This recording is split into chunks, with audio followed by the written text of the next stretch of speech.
So we will be doing the Fleming's left hand rule, जिसमें आप अपने finger stretch करो इस तरीके से कि तीनों भी एक दूसरे से परपेंडिकुलर हो. The thumb and the first two fingers are perpendicular to each other. They can be in 3 dimensions. ऐसे नहीं होना चाहिए कि एक ही डायमेंशन है या कुछ ऐसा प्रॉब्लम नहीं है. बोर्ड पर अगर मैं बनाऊं तो मुझे प्रॉब्लम आएगा because this board is one plane. ठीक है, it is not a 3D.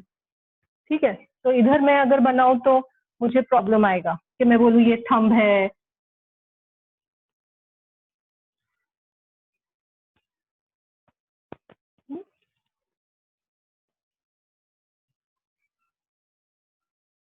Middle finger है और 4 फिंगर है, ऐसे मैं बोलूँ तो आपको समझ में नहीं आएगा. लेकिन आप अगर हाथ से करोगे तो आपको जल्दी समझ में आएगा. It will be like this. ठीक बन रहा है ऐसे? अब ठीक लग रहा है ऐसे? That is what I have drawn.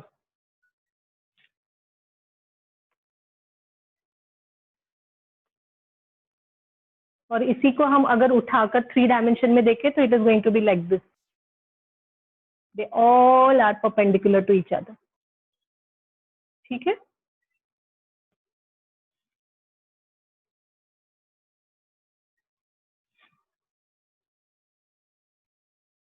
thumb, forefinger and middle finger. It is going in this way.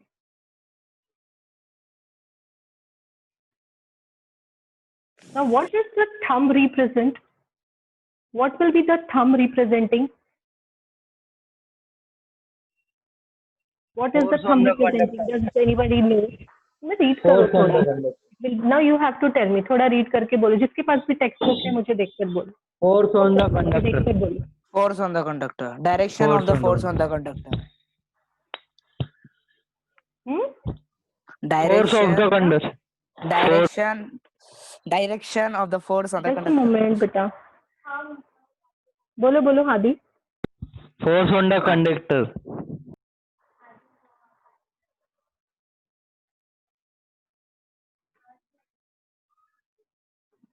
Force on the conductor. अरे हाँ बस हो गया.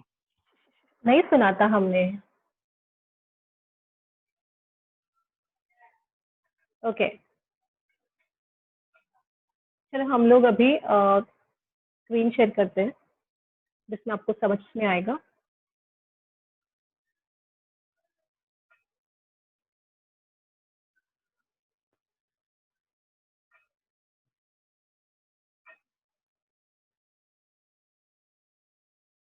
The direction of the force of a current carrying conductor in the magnetic field is given by Fleming's left hand rule.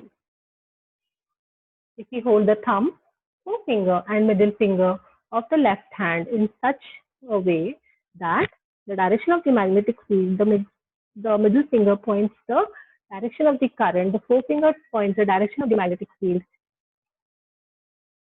and the thumb shows the direction or force or motion of the conductor.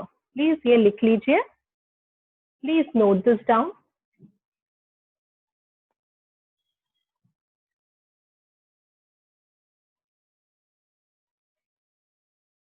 The direction of force of a current carrying conductor in a magnetic field is given by Fleming's left hand rule. It states that if we hold the thumb, the forefinger and middle finger of the left hand, अभी देखो right hand मत use करना इसके लिए. Right hand rule अलग है. This we are talking especially about the left hand rule. Perpendicular to each other, such that the forefinger points to the direction of magnetic field, the middle finger points in the direction of the current, and the thumb shows the direction of force. That is motion of the conductor.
लिखे आपने?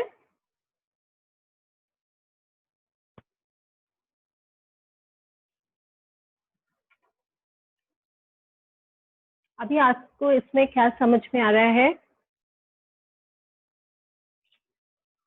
Why I switched from the thing कि आपको कैसे learn रखना है, याद रखना है इसके लिए कि this will be the thumb which will be showing the force F.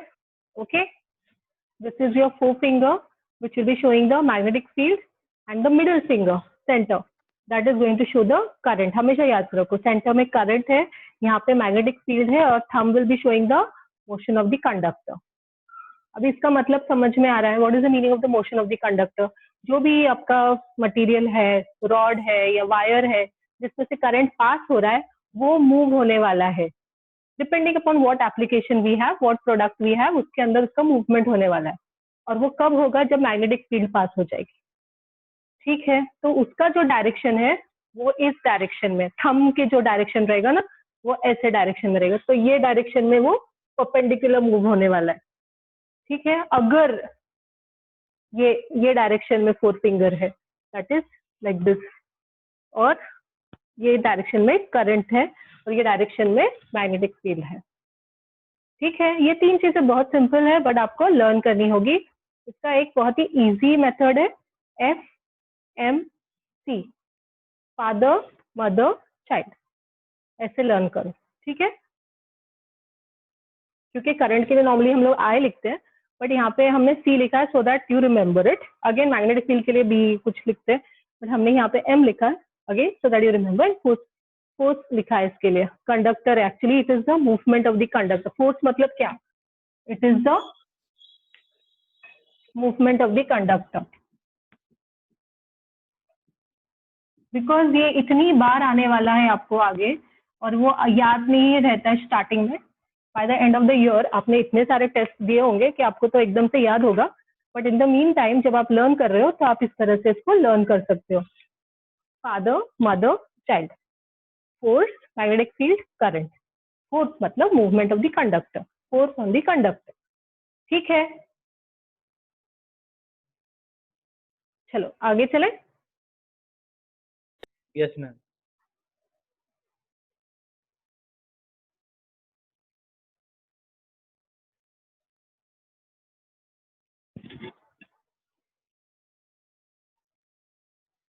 Thank you.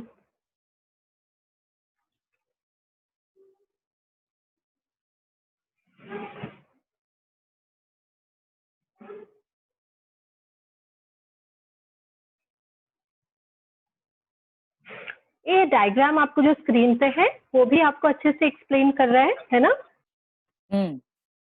ये भी आपका जो मिडिल फिंगर जो अभी हमने बोर्ड पे बताया है उसी हिसाब से ये आपकी फोर फिंगर है, ये आपकी मिडिल फिंगर है और ये आपका थंब है. ठीक है, और अभी आपको ये एक्चुअल प्रैक्टिकल सेंस में भी बता रहा है कि अगर आपका मैग्नेट ऐसा है तो डायरेक्शन आपका फोर्स का अप होगा, और क्योंकि ये मैग्नेटिक फील्ड ऐसे जा रही है ना, ये डायरेक्शन में फ्रॉम नॉर्थ टू साउथ. और आपका करंट अगर हम ये डायरेक्शन में पास करवा रहे हैं तो फिर आपका जो कंडक्टर है वो ऊपर की तरफ टर्न हो जाएगा.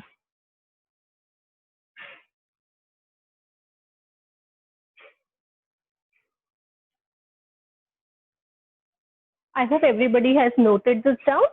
Shall we go ahead? Yes. Yes. Okay.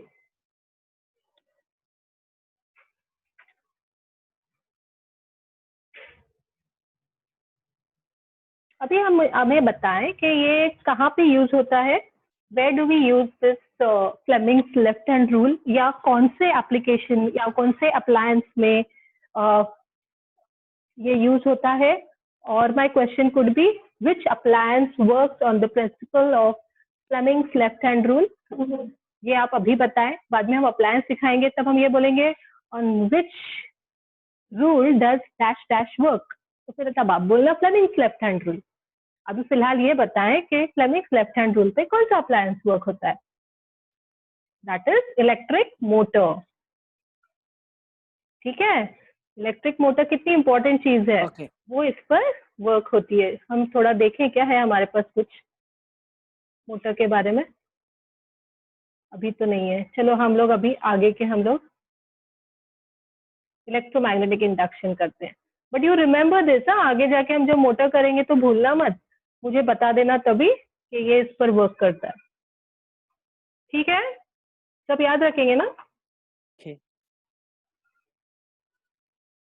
नहीं?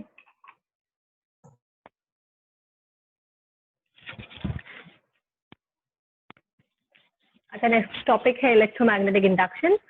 The motion of a magnet with respect to coil और change in the magnetic field induced a potential difference in the coil and produces induced current. This is called as electromagnetic induction. ये please आप लिख लें ये definition.